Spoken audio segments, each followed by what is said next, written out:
प्रधानमन्त्री केपी शर्मा ओलीले हुम्ला सदरमुकाम सिमकोट केही दिनमा नै राष्ट्रिय सडक सञ्जालसँग जोडिने बताउनु भएको छ। प्रधानमन्त्री ओलीले आज सामाजिक सञ्जाल मार्फत हुम्ला अब टाढा छैन भन्दै हुम्लालाई सडक सञ्जालमा जोड्ने 26 वर्षको प्रतीक्षा पूरा हुन थालेको उल्लेख गर्नुभएको छ। हालसम्म राष्ट्रिय सडक सञ्जालमा जोडिन बाँकी रहेको जिल्ला हुम्लाको सदरमुकाम सिमकोट अब केही दिनमा नै राष्ट्रिय सडक सञ्जालमा जोडिने भएको छ। हुम्लामा सडक सञ्जाल पुर्याउने हाम्रो 10औं पुरानो सपना पूरा हुँदैछ। यो सडक चलेपछि नेपाल हिल्सा नाकाबाट छिमेकी मित्र राष्ट्र चीनसँग जोडिनेछ, प्रधानमन्त्री ओलीले सामाजिक सञ्जालमा लेख्नु भएको छ। माध्यमिक शिक्षा परीक्षा एसईई को नतिजा प्रकाशनको प्रक्रिया अन्तिम चरणमा पुगेको छ। परीक्षा नियन्त्रण डाक्टर गणेश भट्टराईले नतिजाको काम अब अन्तिम चरणमा पुगेको बताए। त्यसका लागि आज बोर्ड बैठक बस्ने तयारी गरिएको पनि उनले जानकारी दिए।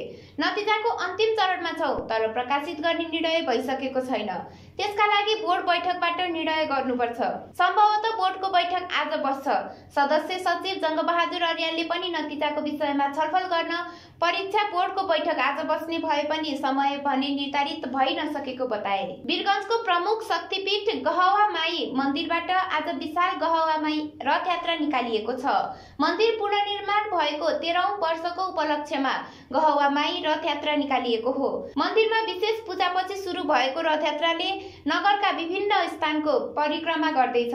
रथ यात्रामा लाखौं भक्तजन सहभागी भएका छन्। सहभागीहरूले भगवा र रातो रङको लुगा लगाएर गहवा माईको जय जयकार गरिरहेका छन्। आज मन्दिर प्राङ्गणमा फर्किएर समापन हुने र त्यसपछि धार्मिक भजन कीर्तन आयोजना गरिने तयारी गरिएको छ।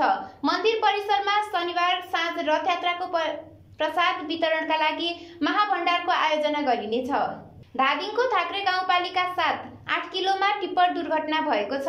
गए राति 12:30 बजे पृथ्वी लोकमार्ग सडकमा 7 किलोबाट गजुरीतर्फ जाँदै गरेको 9363 नम्बरको टिप्पर अनियन्त्रित भएर सडकबाट 10 किलोमिटर तल खसेको धादिङ प्रहरीले जनाएको छ। दुर्घटनामा टिप्पर चालक मकवानपुरको इन्द्र सरोवर गाउँपालिका 1 मार्खु बस्ने 48 वर्षीय मानकाजी बल र सोही टिप्परमा सवार 18 वर्षीय निशान ठकुरी घाइते भएको जिल्ला प्रहरी कार्यालय धादिङका सूचना अधिकारी डीएसपी सुवाल हमालले जानकारी दिए। त्रिभुवन राजपथ अन्तर्गत लामीडाँडा सिम भन्ज्याङ सडक खण्ड बन्द हुने भएको छ। मकवानपुरको भीमफेदी गाउँपालिका 9 लामीडाँडा सिम भन्ज्याङ सडक खण्ड मर्मत कार्य हुने भएकाले बाटो बन्द हुने प्रहरीले जनाएको छ। लामीडाँडा सिम भन्ज्याङ सडक खण्ड मकवानपुरको रानी भन्ज्याङ मोडमा सडक मर्मत तथा हिमपायक बिछ्याउने कार्य गरिने भएको छ। प्रहरीले भनेको छ उक्त कार्यका लागि मिति शुक्रबार र शनिबार दिउँसो 12 बजेदेखि 4 बजेसम्म उक्त सडक खण्ड बन्द रहनेछ। नुवाकोटमा खोलाले बगाउँदा एक महिला बेपत्ता भएकी छिन्। अविरल वर्षापछि नुवाकोटको ककर्ने गाउँपालिका 1 बसिबु स्थित बिमचना खोलामा आएको बाढीले बगाएर स्थानीय 32 वर्षीय कमला बलामी बेपत्ता भएकी हुन्। उनको खोजी कार्य सुरु भएको सशस्त्र प्रहरीका सहायक प्रवक्ता डीएसपी शैलेन्द्र थापाले जानकारी दिए।